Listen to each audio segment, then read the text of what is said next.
que alguns bares fecham suas portas, mas permanecem vivos na memória de quem os frequentava?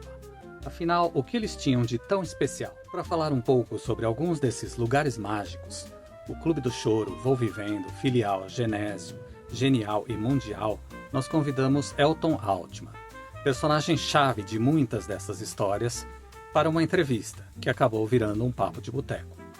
Vamos conferir? Quem é Elton Altman? Olha, é difícil. Já perguntei uma vez isso não me comparando, né? Pro Hermínio Belo de Carvalho. Como é que ele coloca quando pergunto qual a profissão dele? Ele falou, não tenho a menor ideia qual a minha profissão. E a minha vida foi baseada nisso. Eu comecei em 1980 com música e com os bares, né?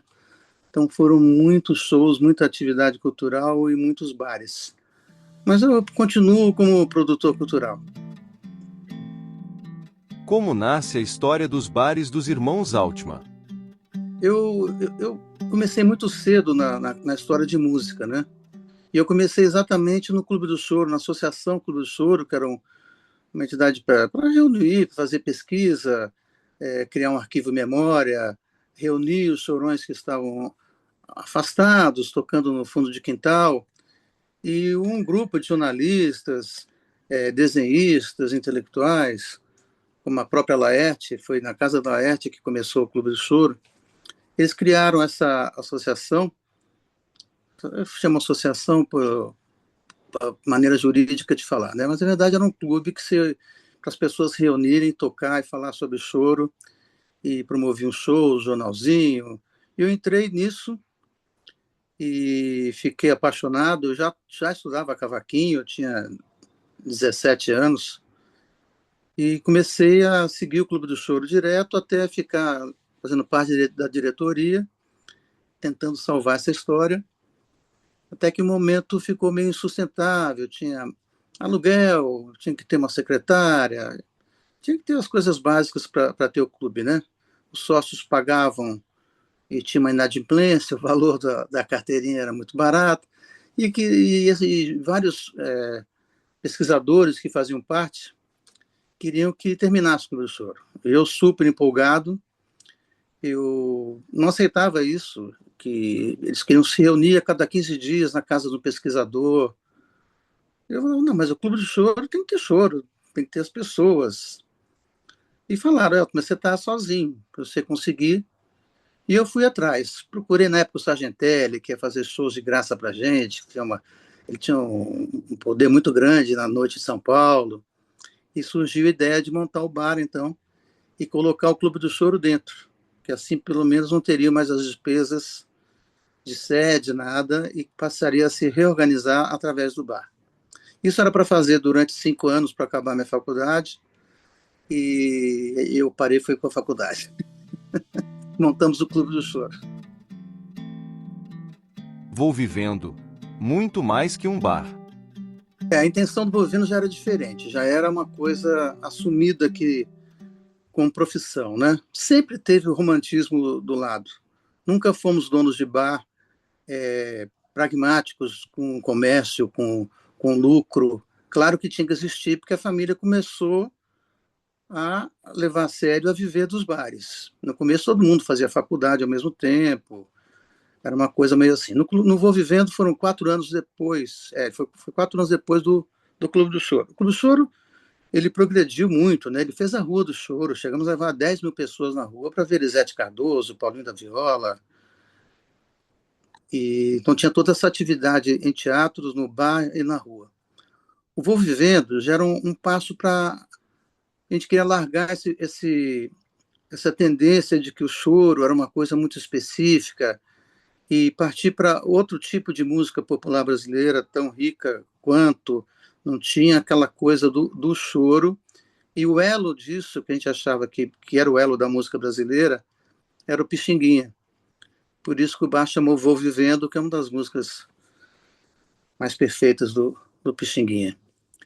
Lá a intenção não era ser uma casa de show, era que os artistas frequentassem, porque eu já era um produtor, eu chamei o Eduardo Godin para ser sócio, e era para que tivesse a vida boêmia e musical.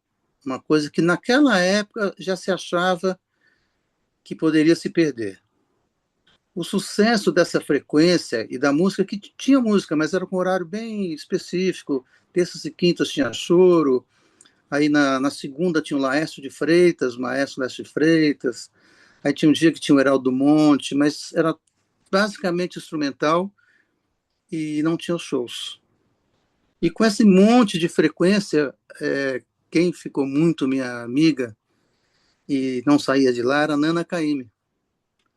E a gente bebeu tanto que ela quis compensar isso falando, marca um show, que eu vou fazer um show aí. Falei, mas aqui não sei se tem estrutura para um show seu. Eu vou fazer, cobre X, era um dinheiro, sei lá, hoje, R$ 500 por pessoa, mas não pode ter divulgação. Com esse show, a gente começou a ver que poderia, de vez em quando, fazer um show. E isso que a gente fez, só que o público começou a procurar demais os shows do bar. Porque ele encontrava numa mesa o Alceu Valença, na outra mesa o Emílio Santiago, na outra o Bete Carvalho, subir ao show do Paulinho da Viola, era uma coisa absurda. E todos os artistas do Brasil começaram a mandar release, fitas.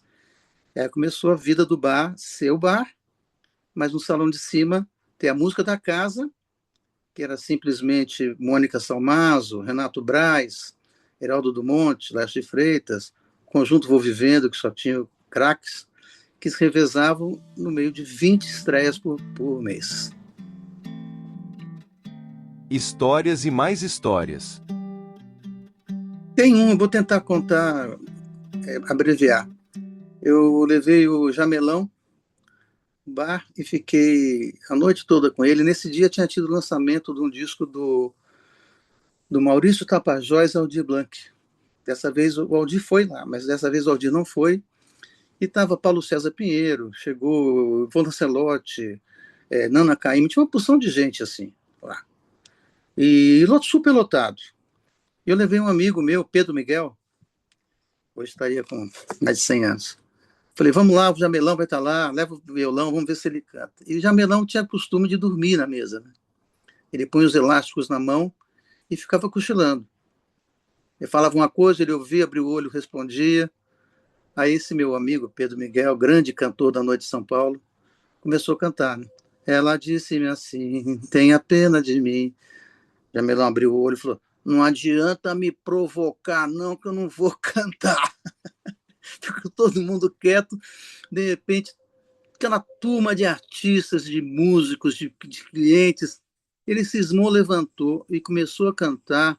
Tem Xinxim, o Acarajé, de pé, os sambas, cantou 4 sambas enredos inteiros, e todo mundo cantando junto, virou uma catarse, uma coisa de louco, parecia que você estava numa quadra, num evento ensaiado. Foi um momento mágico que, se fosse filmado, é difícil imaginar que foi espontâneo. Essa é uma das historinhas que foi... Ninguém saía do bar até de manhã. Fim do Vou Vivendo foi motivo de muitas homenagens. Olha, eu vou lembrar dos autores, né? Na inauguração do Vou Vivendo, já estava lá, o padrinho foi o Hermínio Belo de Carvalho.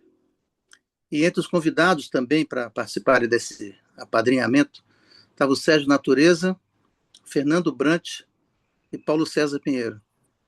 Estava tão lotado o bar que eles saíram, foram no outro bar comer para voltar. E voltaram com um poema, a 4 mãos, que é maravilhoso.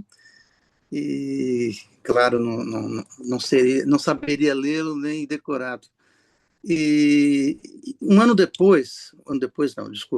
depois de muitos anos, a gente mudou do ponto e tentou ficar. A gente ficou 1 ano em outro ponto. E para abrir esse novo Vou Vivendo, eu fiz um disco, que eram as coisas que fizeram para o Vou Vivendo.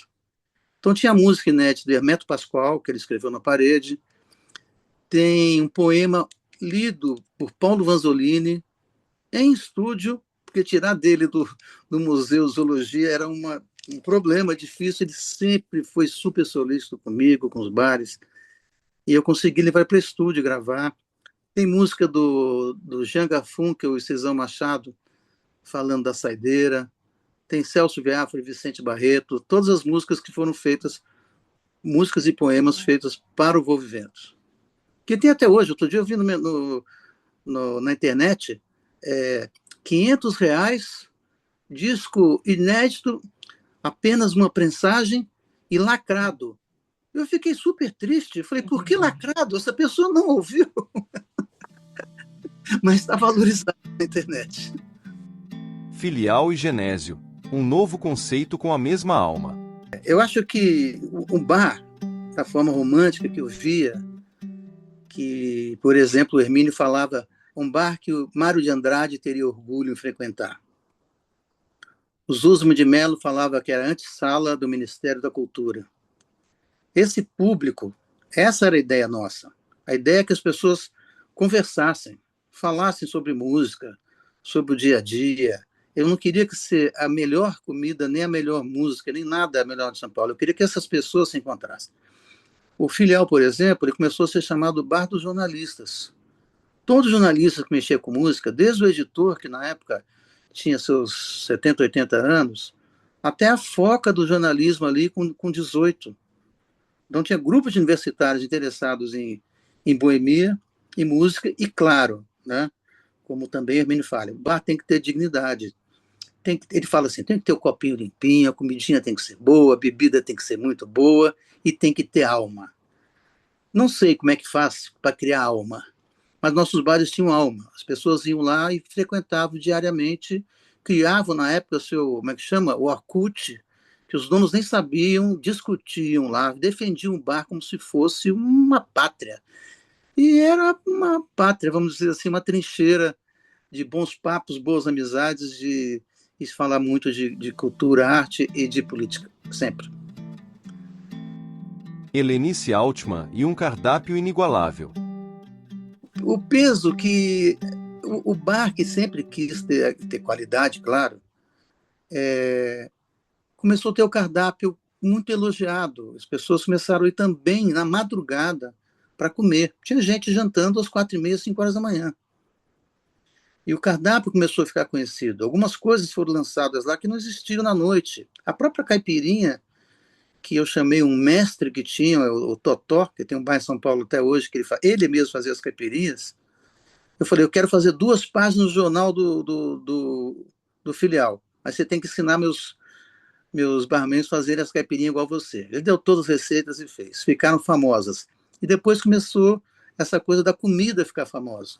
Quando eu abri outro bar, mas não vai ter o filé, o molho de manteiga vermelha que tinha lá, que a Lenice fazia no Vou Vivendo. Aí a gente foi obrigado a colocar coisas do Vou Vivendo. Filial e Genésio, que era um em frente ao outro, a gente não fazia nada igual no cardápio. O que aconteceu? Pessoas iam no Filial e pediam comida do Genésio, o garçom atravessava a rua, e vice-versa. As pessoas queriam empadinha, coxinha do Filial, o garçom atravessava a rua, virou uma ponte aérea fantástica, os garçons desfilando pela rua, numa Vila Madalena fantástica, que infelizmente não é mais, né? Vila Madalena ficou com um público muito jovem, baladeiro, que quer beber na rua, às vezes comprando até de camelô, não entrando nos bares. Mas a Vila Madalena era festa. A gente fazia encontros de iniciativas que a gente ajudava, de ter 78 ateliês de artistas no bairro para você visitar 24 horas, uma data específica. A gente andava de chopp pela rua, em turma. Era uma coisa fantástica. Não é saudosismo, não. Espero que volte. Já vi a Vila Madalena se recuperar algumas vezes. Dessa vez está meio difícil, porque a boemia está terminando junto com a Vila Madalena. O que o Genial e o Mundial trouxeram de diferente? O Genial, ele foi, até tem um texto lindo sobre isso, Cassiano José, que ele falava que a gente abriu o Genésio para justificar o nome do filial, porque como era um filial que não tinha matriz, e que os irmãos eram tão loucos que eles eram capazes de montar outro bar no meio da rua, misturar os dois, Genésio e filial, e criar o Genial. Aí eu fiquei com isso na cabeça um tempão. Eu falei, pô, mas o que eu sempre fiz na vida foi homenagear os artistas. Eu tenho 2 bares em homenagem, tive 2 bares em homenagem à música. Depois eu tive o Gargalhada, 2 bares em homenagem à Pixinguinha. Eu falei, por que não criar um bar para homenagear os geniais? figuras de coisas geniais. E o Filial e o Genésio, eles estavam com a capacidade já esgotada. Quem frequentava, por exemplo, o balcão do Genésio era o Milton Nascimento. Quando eu montei o Genial, ele mudou de bar. Ele foi para o Genial, de tanta gente que ia para o Genésio. E eu consegui conquistar pela terceira vez, no mesmo bar, o mesmo tipo de público. Não eram as mesmas pessoas, mas as pessoas sacavam o que tinha ali. Tinha um encontro, tinha uma festa, para as coisas inteligentes. As paredes eram forradas de coisas geniais, do clipe de papel a Vila Lobos tocando cuíca. Então tinha toda essa identidade. A gente fazia jogo americano, sempre homenageando um fotógrafo. Ele escolhia as fotos, jogo americano, tinham 5, 6 fotos do jornalista. Era tudo ligado à cultura, sem ser aquela coisa, que eu tenho dúvida, um espaço cultural. Não era isso, isso era subliminar. Que um bar tem que ter pessoas, bebida e comida e papo, né? Pode ser, não é uma galeria, mas a gente conseguiu misturar sem datar, sem as pessoas, hoje eu tenho que ir lá porque tem uma exposição. Não, às vezes tinha uma exposição permanente, chegamos a ter 18 a 20 obras de artistas que desenharam Pixinguinha, uma obra que foi emprestada pelo Hermínio. Então tinha uma parede inaugurada pelo Fernando Brant, de surpresa para o Hermínio. E criamos o troféu Vou Vivendo ali, eu estou mas Elisete Cardoso, Clementina de Jesus entregando o troféu para o Vou Vivendo. Desculpa, Clementina de Jesus não, Dona Zica. Clementina tinha falecido já há pouco tempo. E esse público, o truque, a coisa foi que a gente conseguiu, mas um tiro certeiro é acreditar num tipo de boemia, um tipo de público, e o público fez os bares. Como sempre, né? Como você sempre pretende criar uma plateia para aquele show, ou uma plateia para um tipo de teatro. O Sesc, por exemplo, foi um formador muito grande de plateias. E depois a plateia acaba criando a própria programação, fazendo sugestões e críticas. Onde estão essas lembranças físicas? As coisas ainda estão se ajeitando no apartamento, e os Pixinguinhas eu deixei com um grande artista que já tinha restaurado uma vez o Pixinguinha, que é um pintor, artista plástico sensacional, chamado Sérgio Fabres. Nós estamos programando, ele está com os 2 Pixinguinhas, da gente convidar alguns clientes, alguns artistas que tinham uma relação muito grande com o Vou Vivendo, por exemplo, né, estou falando do Vou Vivendo, e com o Pixinguinha, e se bater papo lá e gravar, e tomar uma ao lado dos Pixinguinhas e relembrar histórias. Ainda não saiu do papel isso. E a toalha estrelada é uma relíquia. Tem gente que tem e faz uma festa em casa e manda foto da festa, das bebidas, tudo em cima da toalha que ele tinha do Vou Vivendo. E o Hermínio letrou para o último dia do bar, isso também está no CD, letrou Vou Vivendo, falando das mesas estrelhadas e das toalhas. É um poema lindo que ele vai de bar em bar, à procura de um novo lugar, e quem canta é a Cristina Buarque e o Sérgio Ricardo. Então as lembranças ficam assim, muita gente tem um jogo americano emoldurado, canecas de chopp exclusivas que a gente fazia, teve um kit que a gente fazia para a pessoa opinar para um novo logotipo para os bares. Aí 4 artistas fizeram e as pessoas votavam, aí ganhavam camiseta, caneca, caixa de fósforo de madeira para poder tocar um sambinha. E foram várias iniciativas assim, muito legais. O que se perdeu daquela São Paulo para a de hoje? Olha, eu vou falar que perdeu nesse momento, não é que eu acho que terminou para sempre. Primeiro, porque teve uma ganância de bares que montaram ao lado de bares com uma filosofia própria para ter sucesso no seu bar. Muitos deles fracassaram porque não era o tipo de bairro, porque não tinha a ver com propostas do bar que estava lotando, não quer dizer que vai lotar uma outra coisa no bar.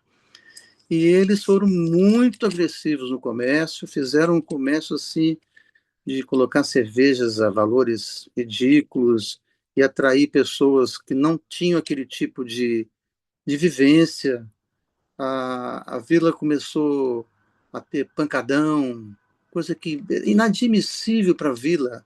Não tenho nada contra o pancadão, apesar de não gostar pessoalmente, mas é uma diversão, é cultural para um público que não pode frequentar casas, podia organizar melhor, né? A polícia, em vez de bater, podia dar segurança, mas não cabia nas ruelas da Vila Madalena.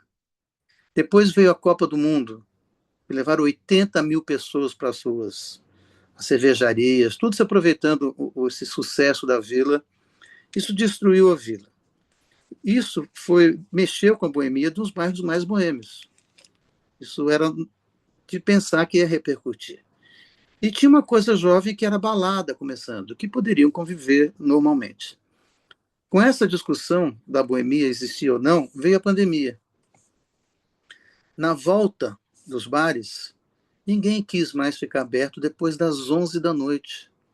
Você não encontra um bar aberto depois das 11 da noite. Tirando o nosso grande sujinho, que ainda se bebe e come-se bem até as 4, 4:30 da manhã. Mas você não vai. Se você sai de um teatro, como meus pais faziam antigamente, eles iam no teatro para sair e jantar depois. Aqui você vai no teatro, não tem onde jantar depois. Poucos lugares que ficam até meia-noite. Mas às 11:30 já passa o cardápio de saideira. Então os bares, acho que sentiram que não tinham mais, na época, na volta talvez sim, de montar mais de uma equipe, né? Esse revezamento, tinha garçom que saía de lá às 5 da manhã. E já saímos de lá com o Ivan Lins, ou com o seu Jorge, ou com tantas pessoas, meio-dia. E o garçom e o segurança ficavam. Claro que compensavam as folgas, tudo direitinho. Horas extras compensavam folgas, mas eles também tinham esse espírito, porque eles também vinham da noite. Hoje os garçons não estão preparados para isso. A casa não deixa você ficar um minuto a mais por causa do banco de horas. Viraram empresas. Poucos são os bares românticos hoje. Posso citar poucos que aderiram a esse tipo de horário também. A gente servia o cardápio até as 3 da manhã e o cardápio de fim de noite até enquanto tivesse gente. Era complicado, mas era prazeroso e todos os funcionários tiveram casa própria, todo mundo ficou muito feliz com o trabalho. Não tinha exploração, não. Tinha banco de horas. O que mais preocupa e o que ainda anima, na noite de hoje? Não é uma preocupação, é uma mudança cultural que eu nunca imaginei. Quando eu fui para Londres, eu cheguei 10 para as 11 num bar, eu e minha mulher, a gente pediu 4 uísques. Ele falou que não precisava pedir 4, que podia pedir 2 e depois pedia mais 2. Às 11 horas pediu mais 2, ele não serviu. E nós saímos por Londres, porque até às 10 da noite a gente estava passeando. Esse era o horário de ir para um bar. E a gente não achava nada. Eu falei, nossa, eu não viveria no país assim de jeito nenhum. E estou vivendo no país assim. Eu espero que isso não vire cultural, que seja diverso como sempre foi. Que tenha bares para boêmios, bares para quem vai para o happy hour, bares para quem quer passar e tomar um chopp no balcão.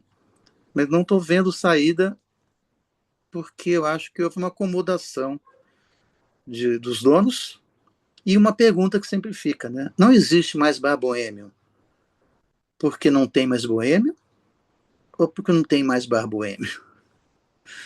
Né? O ovo e a galinha. Alguém vai descobrir isso e se for por falta de bar, talvez volte.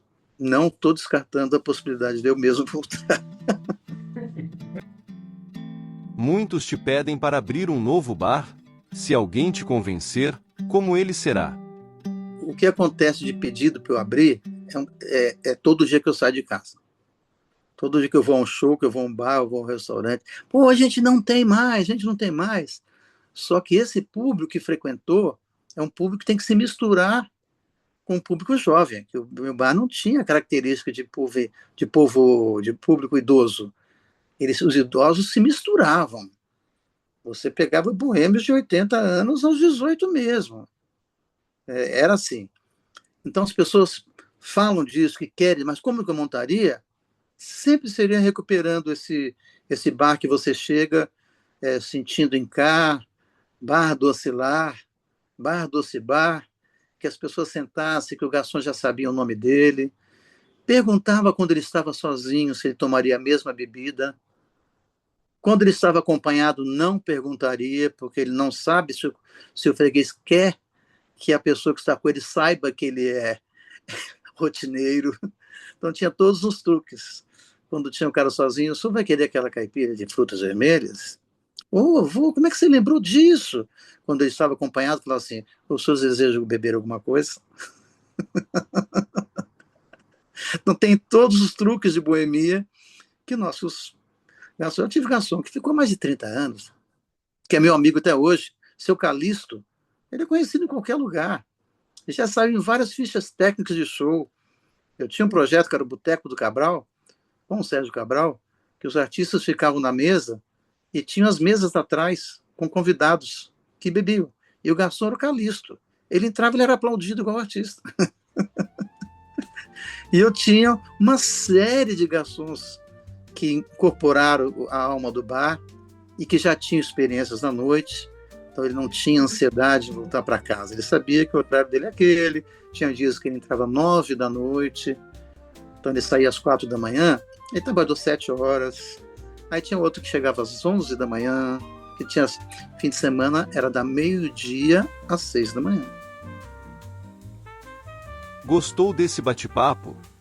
Você pode entrar em contato com o Elton pelo Instagram, @EltonAltman. Siga-nos nas redes sociais e acompanhe todas as nossas dicas turísticas, gastronômicas e culturais no site lugarzinho.com.